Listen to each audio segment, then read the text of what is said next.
Ал қазір осында оқиды. Что такое?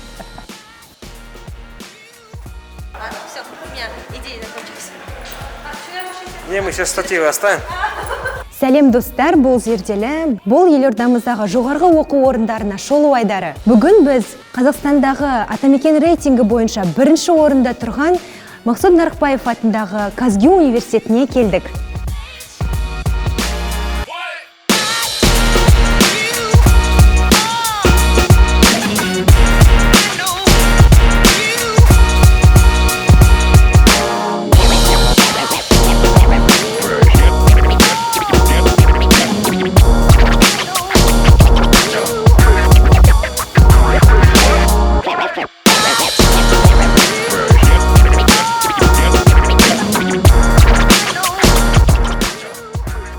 Ол алғаш 1994 жылы Алматы қаласында негізін қалады, ал 2002 жылы университет орны Нұр-Сұлтан қаласына ауыстырылды.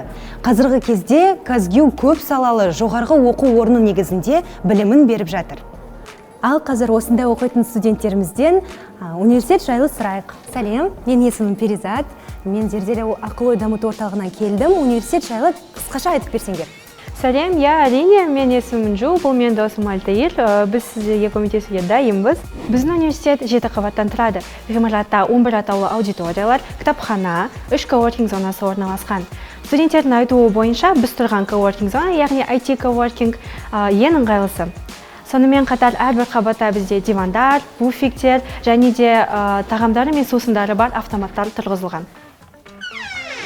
Сонымен қатар, бұл университетте бірінші курс студенттеріне арналған күшті шкафчиктар бар. Және жыл сайын ең креативті шкафчик номинациясы бойынша үздіктер анықталады. Және университетте осындай жабдықталған фитнес залы бар. Бұл жерде бізде дене шынықтыру сабағы өтеді. Басқа университеттегідей міндеттелген нормативтер жоқ. Бастысы бір семестрдің ішінде 15 сағатты жапсам болғаны. Мәссаған, сонда дене шынықтыру сабағы біткеннен кейін студент әр уақытта келіп қатыса ала ма? Әрине, біздің фитнес зал әрбір студентке қолжетімді, қалаған уақыттарында келіп жаттықса болады.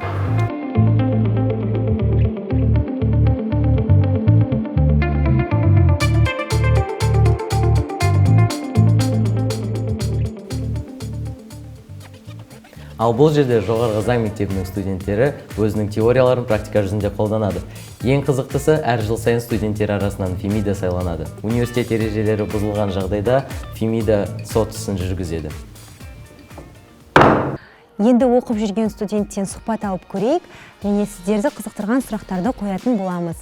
Есіміңізді айтсаңыз, қандай мамандықта оқисыз? Менің атым Альтаир, мен юриспруденция мамандығының бірінші курс студентімін. Не себепті Казгю университетіне түстіңіз? Біріншісі ол әрине әдемі ғимарат, екіншісі өте мықты мұғалімдер ұжымы, танымал профессорлар сабақ береді. Юриспруденция мамандығының алдыңғы қатарлы университеттердің бірі. Казгю университетінің қандай кемшіліктері бар? Менің үйімнен өте алыс орналасқан. Казгю университетіне қалай түсуге болады? Түсу қиын ба? Және грант жайлы айтып кетсеңіз. Негізі біздің университетке түсу қиын емес. Себебі ентідан сіздер 50 балл алу керексіздер, ол минимальный балл дейді. Ал грант үшін ол балл әрқашан, әр жыл сайын ол өзгеріп отырады. Қандай мамандық түрлері бар? Айта кетерлік жағдай, біздің университетте кафедра, факультет деген түсінік жоқ. Біздің университетте жоғары мектептер, бізде 3 жоғары мектеп, яғни ол заң жоғары мектебі, және гуманитарлы жоғары мектебі, және экономикалық жоғары мектеп. Казгю университетіне түскісі келген оқушыларға не айтар едіңіз? Казгюға түсетін болашақ студенттер үшін ең бастысы ентіден қорықпаңдар, өздеріңізге сеніңіздер. Кітапхана қоры 200 мың кітаптан тұрады. Сонымен қатар 6 миллионнан астам кітаптардан тұратын отандық және шетелдік базаға қолжетімділік бар. Біздің кітапханада 9 оқу залы орналасқан. Олардың барлығы оқитын столдармен, компьютерлермен, шамдармен және қуаттайтын жерлермен жабдықталған. Сонымен қатар қызықты факт, бізде сирек кітаптар фонды бар. Оның ішіндегі ең көнесі 1871 жылғы орыс құқық қылмыстық курсы кітабы, олардың барлығы арнайы суытылған кабинетте сақталады. Сонымен бүгін біз Казгю университетіне шолу жасадық, сонымен қатар экскурсия жүргіздік. Экскурсия барысында бұл жерде 6 тамақтану орны бар екенін байқадық. Оның ішінде сіз небәрі 1000 теңгеге түскі ас іше аласыз.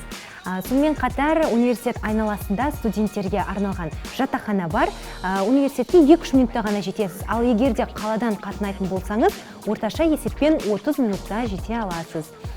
Сонымен қатар бізге экскурсия жүргізген Казгю студенттеріне үлкен алғыс айтамыз. Сіздермен болған Жұмабай Перизат. Бұл жоғарғы оқу орындарына шолу айдары таңдауды зерделімен бірге жасаңыз.